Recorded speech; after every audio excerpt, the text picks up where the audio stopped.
UFC Fight Night Arnold Allen versus Melquaz Costa is happening this Saturday, along with the Netflix MMA card.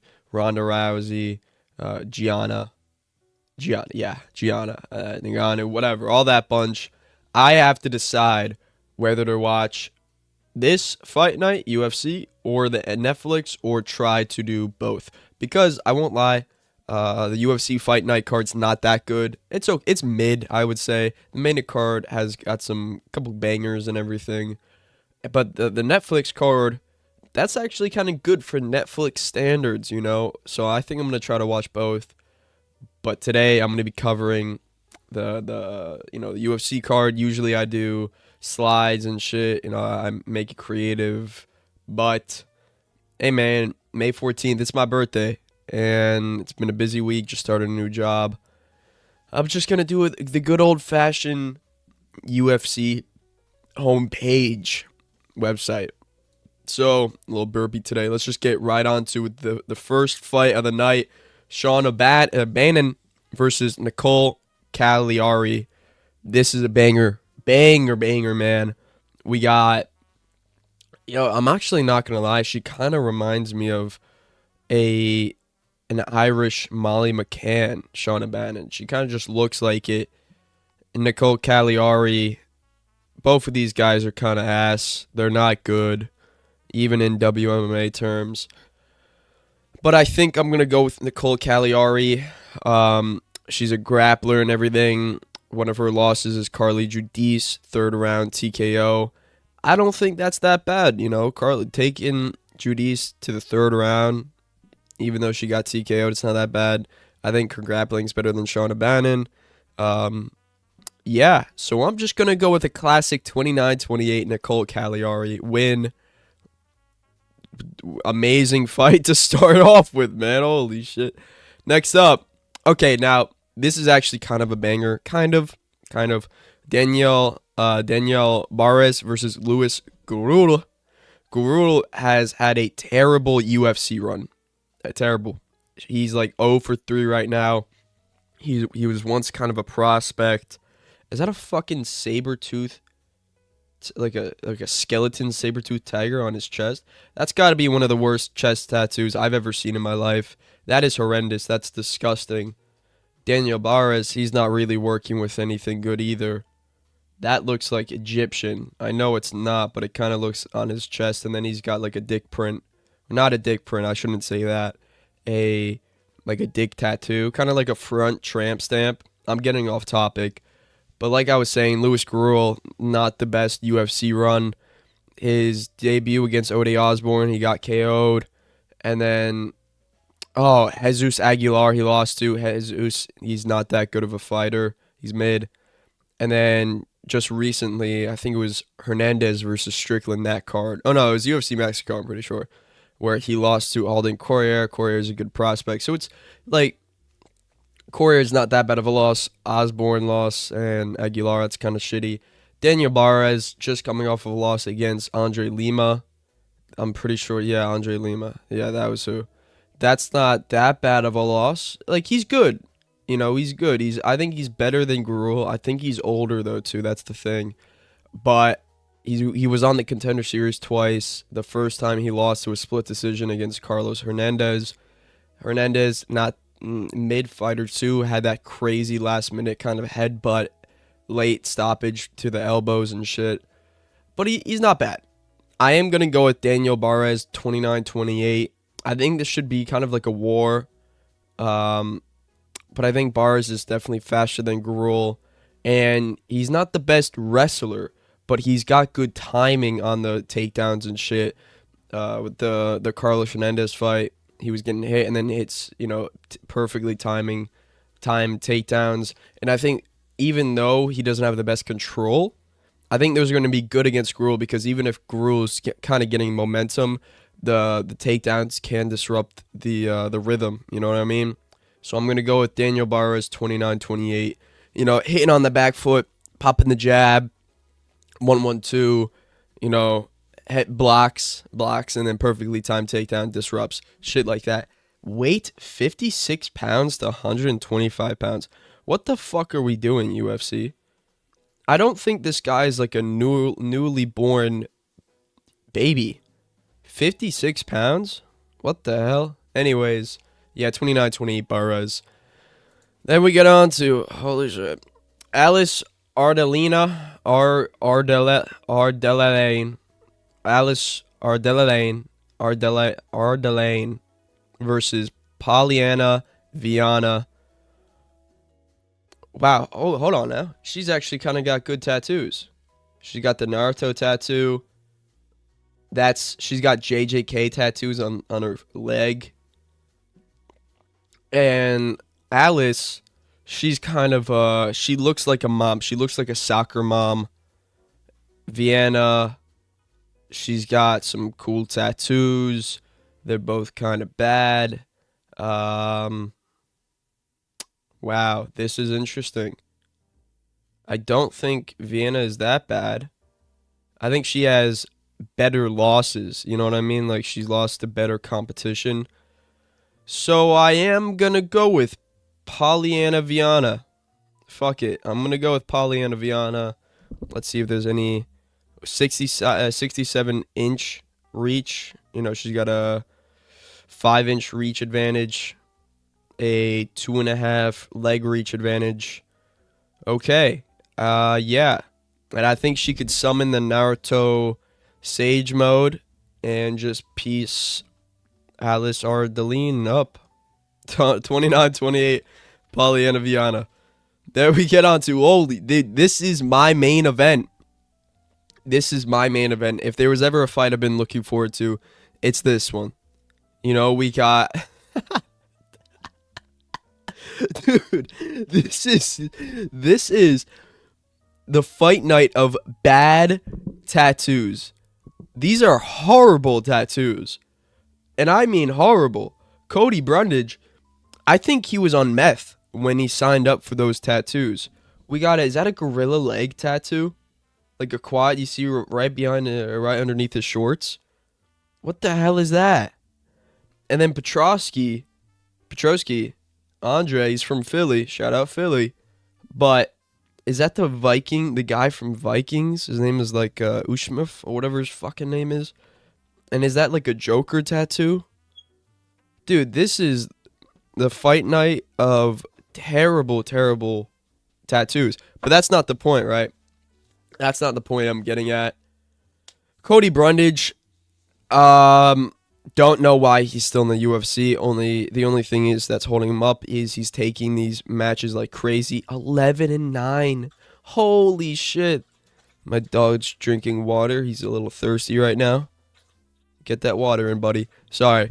But 11-9 record, Brundage. Holy shit. That's crazy. That is scary. Last performance against Dontel Johnson. He didn't actually look that bad, but that's because Johnson is not that good of a striker. He looked absolute shit. So, and then Andre Petrosky coming off a loss against, was it Cam Rouston? I think that was his last fight. Like, it was against Cam Rouston. I think it was. Both these guys have decent grappling. I think Petrosky has better wrestling. We could just see Brundage just get serious, get mad. His corner's like, come on, Brundage, get out there. And we just see Brundage swing for the high fences. Petrosky, maybe he has a questionable chin. You know, he's that viral moment of him running into Jacob Malkoon's hip and then getting knocked out. That was weird. But I think I'm going to go with Andre Petrosky. I think this is mainly going to be a bit of a stand-up fight. I think it's going to... Their grappling is going to negate. Or we could see Petrosky take Brundage down, hold him to a boring decision. But I am going to go with a 29-28 Andre Petrosky win.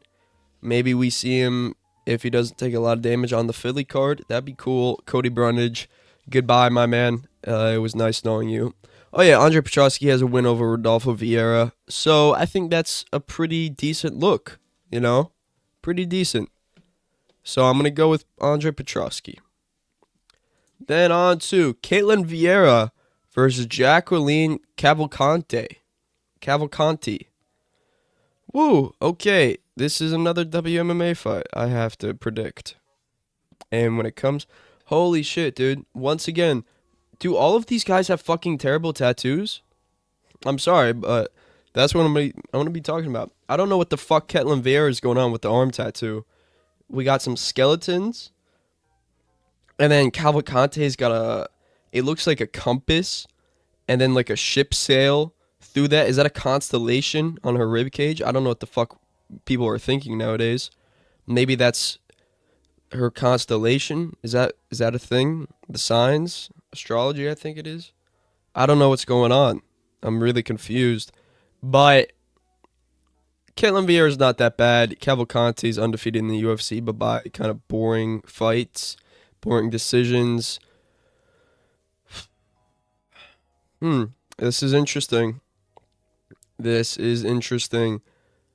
I think I'm going to have to go with. I'm going to go with Caitlin Vieira. She's the underdog. I'm going to go with her. I'm going to go with a 29-28 boring boring decision, you know? Maybe we see Cavalcante negate the wrestling, maybe get some takedowns of her own, but I think Caitlin Vieira is just going to stink it up to a decision. GG's for her, you know? Good for her. Moving on to here we go. Okay, now I'm kind of getting life right now. I'm seeing this and I'm like, okay, hold up now. Tommy Gannat versus Artur Miniev. Artur Miniev, he's taking this on short notice. I think maybe 2 weeks. I'm pretty sure. I don't think it's that short, but both of these fighters are good. Tommy Gannat, he's fought on the Contender Series, won by guillotine choke. He's got a huge wrestling background. Pretty sure he's coached by DC, which is a good look. Artur Miniev from Ukraine. He's also pretty good. This is short notice. He wasn't on the Contender Series. He's got some wins. Both of these guys haven't fought the best competition. I think Artur Miniev, his last two opponents have been better than Gannat's. But I think I am going to go with Gannat. His clinching is really good. He loves going for elbows with the clinch. He's like, they said this in one of his clips I watched, or one of the fights, but he's kind of like John Jones in that he doesn't have a lot of power, but he's got that wrestling background. He can do submissions. He loves the clinch. He stays really busy in the clinch, which I really like.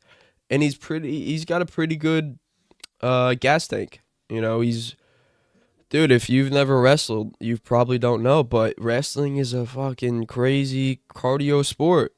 My first wrestling match, I went in and I said, holy fuck, where am I right now? Am I in space? I don't know what's happening to me, because I was like, holy fuck, what's going on? How much time's passed? I wasn't even thinking. My brain went blank, and I was just, oh wow, you know, it's tiring. It's tiring. But yeah, I think this is gonna be a war. I think it's gonna be 29-28 Gannat. A lot of decisions on this card, probably. Won't be surprised. But I do think this is going to be a really good fight. I'm excited for it. I think this is the first fight of the night that I'm going to be excited for. So shout out Tommy Gannat and Artur Miniev. But Tommy's got that in. Next up, Tuko Tokos versus Ivan Erslan. Man, can I just point out, Tuko Tokos, he looks completely different right here. He's got the hair, and then now when he was bald, I honestly thought he was like not Muslim, but I thought he was Middle Eastern. He kind of looks like it, but now with the hair, he's definitely from the UK. He's definitely from the ends. You know, he's definitely had run-ins with knives and shit like that. Got some fish and chips, mate. Shit like that. But I do think Tuko Tokos is going to win this. Ivan Erslan, nothing impressive. I think he was the one that got brutally choked out by Jimmy Crute, right? I think that was him, where Jimmy Crute had this, it wasn't even a standard rear naked choke. It was like a rear naked choke where he's grabbing it by his glove, and he's just pulling up. It looked like he was just trying to pop Ivan Ersland's head off, like a Mortal Kombat finish. You know, I think that was that performance. I do, or was it an armbar? I don't remember. I'm trying to remember which one was him. I think it was the rear naked choke one, but he's not really impressive. I guess once he was a prospect because he KO'd a bunch of people. Tuco Tokos, not the best UFC run either, but this might be a hot take. I actually think he's a bit underrated. He just got a win over Junior Tafa. That's actually looking pretty good because Tafa just got a win. And Tuco Tokos, he won that fight in the second round by I think it was a rear naked choke. In the first round, going against Junior Tafa, especially in light heavyweight, it's a bit risky because Junior Tafa he's got some skill. And Billy Elikana, he faced Junior Tafa, and he got dropped in the first round. That wasn't like that with Tuco Tokos. It was kind of just all domination, no wary bits at all. So that's kind of impressive. Not super impressive, but it's on the edge of impressiveness. So I think Tuco Tokos is going to go out there, take Ersland down, and sub him in round 1. I'm excited for this. And Tuco Tokos, he's fought the better competition. He's lost the competition. They both fought Navajo Sterling. Tuco Tokos looked better than Ersland when fighting against Sterling. And he's also faced off against Jiang Mingyang, which he just got project by Johnny Walker a little bit, but still, that's not that bad of a loss. So, Tuco Tokos, 2 wins in the UFC after this, baby. Now on to the main event, or the main card, sorry, I should say. What the hell is going on with my screen right now? There we go. Wait, what the fuck? What's going on? I don't know what's going on. Hold on. Little mess up. Let's refresh. There we go. That's better. Okay, main card now. Nikolai Vertenikov versus Chaos Williams. Pretty sure Chaos Williams changed his name to... He changed his name to like a white person's name. I think Chaos Williams is a dope-ass fucking first name. Chaos. He causes the chaos, even though he just got destroyed by Alexander Gustafsson. Wait. Alexander Gustafsson? No. Who the fuck was it? His last name was Gustafsson. He just lost against Renat Fakhretdinov. Who was it? It's not Alexander Gustafsson. Sorry, holy shit, I forget his first name. But he got clinched. That was at 316. I was there. I watched it live. Not to brag, but that wasn't the best card. Anyways, I think Chaos Williams is going to go out there and round 2 TKO Nikolai Vertenikov. Vertenikov is not that good. Chaos Williams is not that good, but I think he has more skill and more potential and definitely a lot more knockout power. I think Nikolai is going to go out there and try to take him down, but I think Chaos Williams, he's got pretty good takedown defense, And Vertenikov has only got 16% takedown accuracy. It's just a stat, but still, I think Chaos Williams is going to, going to go out there and fucking wobble Vertenikov, and then Vertenikov is just going to give up, cover up, and the ref's going to step in. Sorry. But yeah, okay. Next up, Timmy Kwamba versus Bernardo Sopaj. Timmy Kwamba, mid-fighter, not the best. He's nothing really special. Bernardo Sopaj, he was once a good prospect, and then he faced Vinicius Oliveira on short notice. Actually did pretty well in that fight until he got brutally flying knee KO'd into outer space. I watched his soul like literally go out of his body live. Like it was like one of those SpongeBob clips where you could see one of the fish guys' soul rise out of his body and be like, ah, and fly out to heaven. It was kind of like that. It was brutal. And then Sopaj goes out there and puts a beat down on Ricky Tercios, who's a tough motherfucker. He is tough. But he went down, kind of dominated Ricky. So I am going to go with the 29-28 Sopaj decision. I think this is going to be a banger too. I think Sopaj is still good, even though he got brutally KO'd against Oliveira. He did look not bad in that fight. He did pretty good until, of course, he did get fucked up. But still, he didn't look that bad. So yeah, Sopaj getting it done. Then on to Modestas Bukaw. Oh, sorry, tingle in my throat, a little tickle.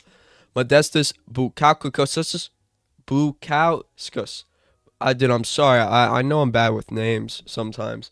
Modestas Bukauskas. Yeah, there you go. Versus Christian Edwards. Christian Edwards stepping in fairly short notice. I think it was Modestas was supposed to fight. It's not Rodolfo Vieira. Rodolfo Bellato. That's who he was supposed to fight. And then he had to pull out. I do think I honestly, no. I think Modestas would have won that. Modestas, I wouldn't say he's viral or he's kind of famous. He's kind of known for getting his knee absolutely disintegrated by Khalil Roundtree in that famous clip of him getting oblique kicked.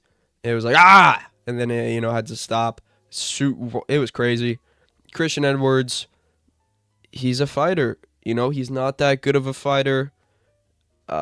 He's a fighter, but he's not that good. I don't have a lot to say about him. I swear I looked into him, but he doesn't deserve to be in the UFC at all. I think Modestas is going to go out there and KO him in the first round. Even though this is catchweight, I understand. Modestas, he's not that bad. He's coming off a loss against Nikita Krylov, but Nikita Krylov is good. I know before that he got KO'd against Dominic Reyes and Bogdan Grad. No. Am I mixing him up with the featherweight? No, I think it is Bogdan Grad. Bogdan Guskov. No, it's Bogdan Guskov. Jesus, some of these names are very similar, and they kind of look similar too. Krylov is not that bad, so that loss is not that bad. So I think Bukauskas is going to go out there and KO him round 1. Then we get on to, here we go. This is a banger. Malcolm Wellmaker versus Juan Diaz. I'm setting up for this one. Malcolm Wellmaker, okay? His stock kind of went down against his last fight. Short notice. Ethan Ewing goes out there, fights on a Saturday, and then the week after, he gets called up to fight the week after on UFC short notice against Malcolm Wellmaker. This very huge prospect. People picked him to go out there and brutally KO Ethan Ewing in the first round because he's got that left hook. He's got the power in his hands. Rest in peace, Moutinho. But Ethan Ewing goes out there and does what he does, man. We didn't know who he was, but now we do. One of the best prospects in the UFC. We know this guy's elite. And I still think Wellmaker is still very good. Ethan Ewing, he goes out there just recently. Let me take a sip of water. Sorry, a little itch in my throat. Ethan Ewing goes out there. What was his name? Esteban, I think. Or Esteban. Something like that. And just demolishes him round 3, body shot TKO.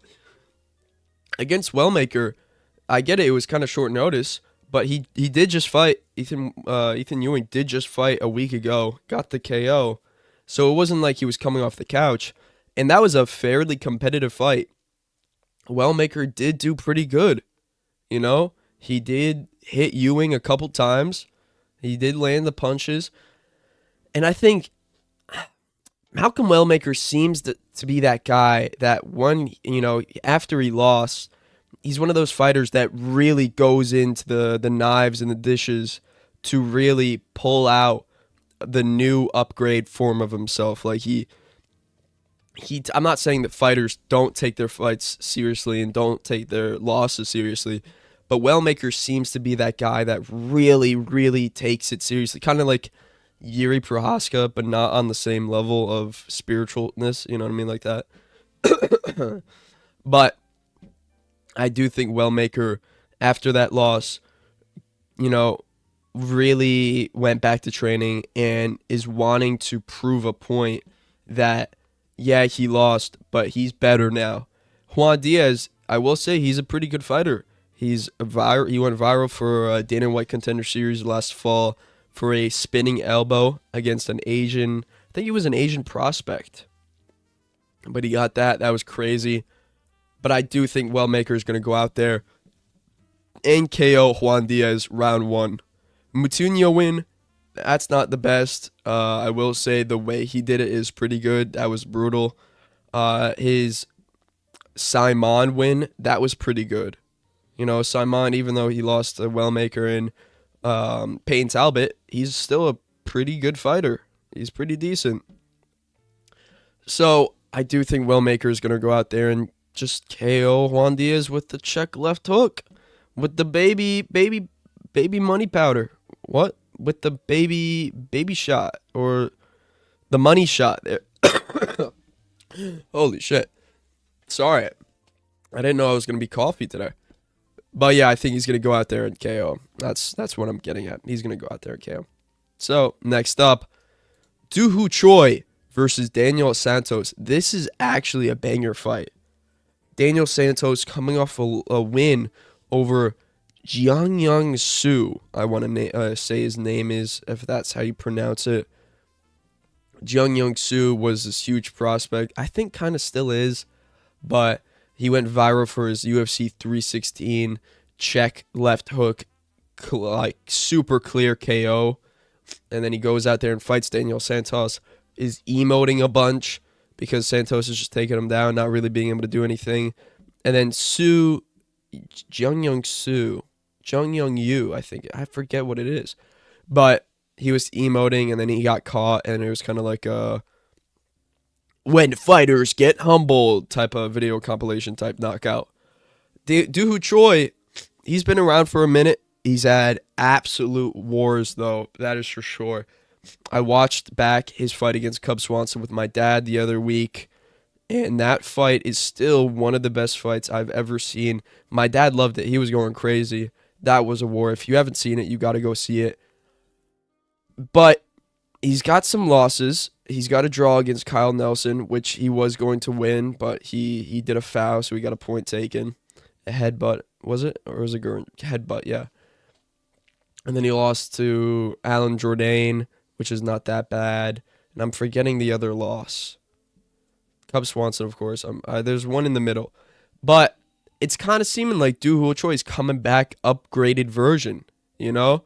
His most recent win was to Nate Landwehr, round 3, crucifix TKO. I remember that. It was funny because Nate Landwehr was going, nah, eat those, while he's in crucifix, can't do anything. He's just stuck there eating that shit. But I do think Doohoo Choi's going to win this. I do. I think Doohoo Choi, he's a banger fighter. I love him. He always puts on good fights. Daniel Santos, he is good, but I think Doohoo Choi, he's got the grappling. He could survive in the grappling. He's got the power hands. We know this. He's got the cardio 100%. He's got the toughness. And to be honest, the Nate Landwehr win, yes, it's not the best, but I think the way he did it, because Landwehr, he always brings you into this competitive fight, and it really wasn't that competitive. Even though Landwehr, he got knocked out against Morgan Charrier, but that was 1-1 going into the third round. Doohoo Choi kind of dominated him. And Nate Landwehr, I'll just say right here, he's got underrated grappling. He once Darst, I think it was, or an Anaconda, Ludovic Klein, which is impressive, Even though Ludovic Klein doesn't have the top tier grappling, it's still impressive. So I do think Doohoo Choi is going to win this via, I want to say round 3 TKO, honestly. I do think he's going to win this by TKO. Or maybe just a 29-28 decision. But I got Doohoo Choi. I'm excited to watch this fight. This is going to be a banger. Then on to the main event of the evening. This is actually a banger fight, okay? I know bangers. This is a banger. Arnold Allen versus Melquaz de Costa. Let me just open up with this. This is going to be an Arnold Allen masterclass, okay? Arnold Allen is elite. He is elite. He's got some losses, but who are they against? Gene Silva. Did he get knocked out? No. Took him to a decision. Max Holloway. Did he get knocked out? No. Did he get dominated? No. Went 5 rounds with Max Holloway. Who does that and doesn't get domination? Like, it's not a domination. Calvin Kattar went 5 rounds. That was one of the worst beatdowns we've ever seen. Arnold Allen, it was competitive. I think he won 1 or 2 rounds off Max Holloway. And that was like when the times where only Volk was beating Max Holloway, or Volk was the only one going 5 rounds without a pure domination from Max Holloway. He went that. He got knocked down because he kind of said, fuck it. But, and then Movsar Evloev, that fight was a robbery. He didn't lose that. I rewatched that back multiple times. That's a robbery. He won that fight. And a lot of people, including myself, used to think Arnold Allen was a bit chinny. I don't really think so anymore. Yes, his defense has gotten a lot better, but also he took some punches from Gene Silva, and we know Gene Silva has that power. We know that shit. And Arnold Allen, he ate him. He never got dropped. I think maybe at one point he did get a little wobbled, but he's still stuck in there. I don't think he's ever shot a takedown, but we know he's got the grappling. He survived against Evloev. He's got the defense grappling. We know that shit. We know he can push a pace. He's got the striking. He's got the gas tank. And I'm just going to give my prediction before talking about Costa. This is going to be a round 5 TKO for Arnold Allen, a masterclass. I was debating whether this is going to be a decision or a TKO, and I can low-key see a round 4 or 5 TKO, but I'm going with a round 5. Melquizael Costa. Here's why, right? Melquizael Costa, he's a good fighter. The Dan Ige win, it's Dan Ige, but he was the first person to knock him out in the UFC.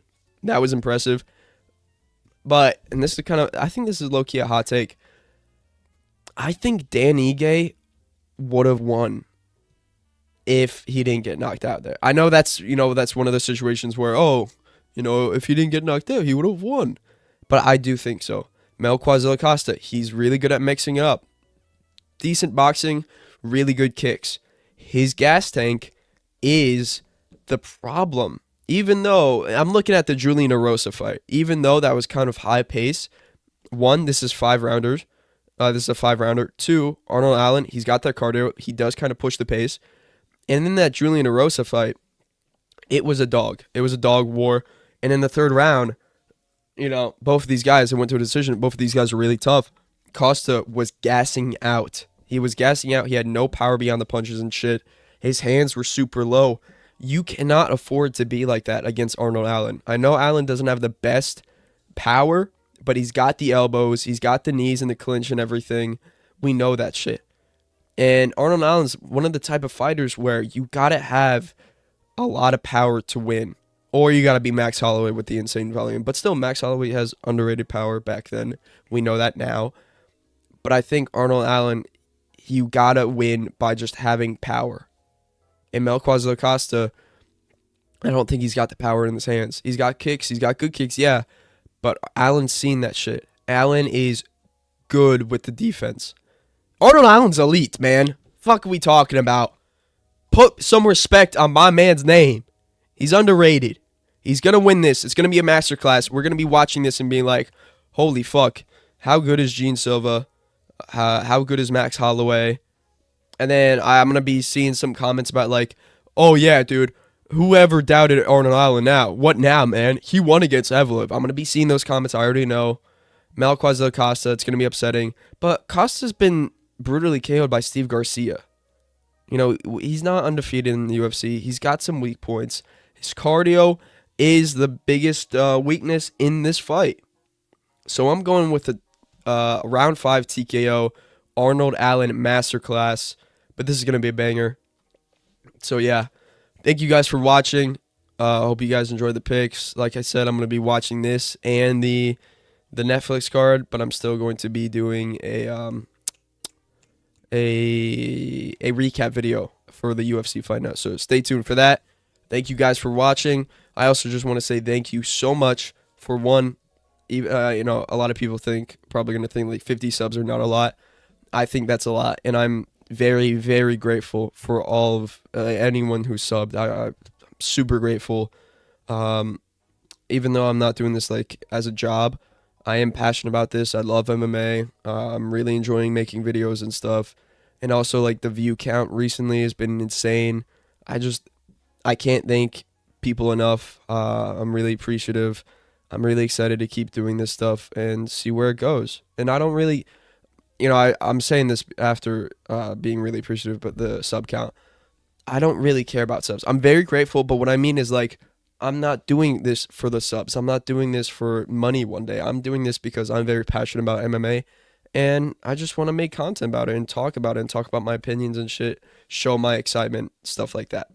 Sorry, I know that was a bit of a yap sesh, but yeah, thank you guys a lot. I really appreciate it. I will catch you guys later. See you.